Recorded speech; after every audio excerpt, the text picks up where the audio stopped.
ఓం నమో భగవతే శ్రీరమణాయ. రమణాష్టమ లేఖలు లేఖ 33. అచ్చిరాది మార్గాలు ఉత్తమ లోకాలు. తేదీ 31/1/1946. ఈ ఉదయం అచ్చిరాది మార్గాల గురించి రాసిన వ్యాసం పేపర్లో చదివి, అచ్చిరాది మార్గాలు తద్వారా ఉత్తమ లోకాలు అని ఏవేవో రాశారు. అన్నీ ఈ లోకాలు ఇలాగే ఉంటాయి.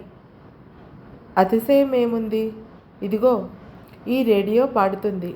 ఇందాక మద్రాసు పాట, ఇప్పుడు తిరుచినాపల్లిది, మళ్ళీ తిప్పితే మైసూరు. ఇన్ని ఊళ్ళు ఈ గడియలోనే తిరువణ్ణామలైలో ఉన్నవి.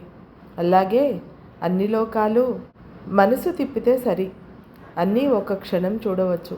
ఏం లాభం? భ్రమించి తిరిగి తిరిగి వేసారటియే గాని శాంతి ఏది? అది కావాలంటే యథార్థం తెలుసుకోవాలి. తెలుసుకోకుంటే మనసు శాంతిలో అణగదు అన్నారు భగవాన్. ఇలాగే ఆ మధ్యనొకరు వైకుంఠమని, కైలాసమని, ఇంద్రలోకమని, చంద్రలోకమని అంటారే, అవన్నీ నిజంగా ఉన్నవా అని భగవంతులను ప్రశ్నించారు. అవునండి, నిజంగా ఉన్నాయనుకోండి.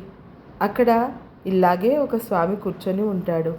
ఇలాగే భక్తులు పరివేష్టించి ఉంటారు. ఏదో వారు అడుగుతారు, ఏదో వీరు చెప్తారు. అంతా ఇలాగే ఉంటుంది. అయితే ఏముంది?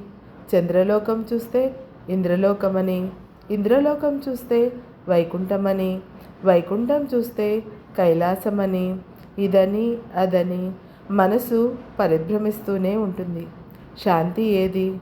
అది కావాలంటే ఎన్నింటినీ యోచించే తన్ను తానెరుగుటయే సరి అయిన పంద.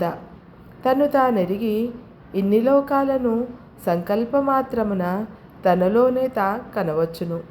ఇన్నింటికీ మూలమైన తన్ను తా కన్నచో తనకన్నా అన్యమేది కానరాదే. అప్పుడు ఈ ప్రశ్నయే రాదు. ఆ వైకుంఠము, కైలాసము ఉండని ఉండకపోని నీవు ఉన్నావనుట నిజమే కదా. నీవెలా ఉన్నావు? ఎక్కడ ఉన్నావు? నీ స్థితిగతి నీవు తెలుసుకో ముందు. ఆ తర్వాత ఆ లోకాలను గురించి ఆలోచిద్దాం అన్నారు భగవాన్. ఇక ఉంటాను. సెలవు. నీ సోదరి.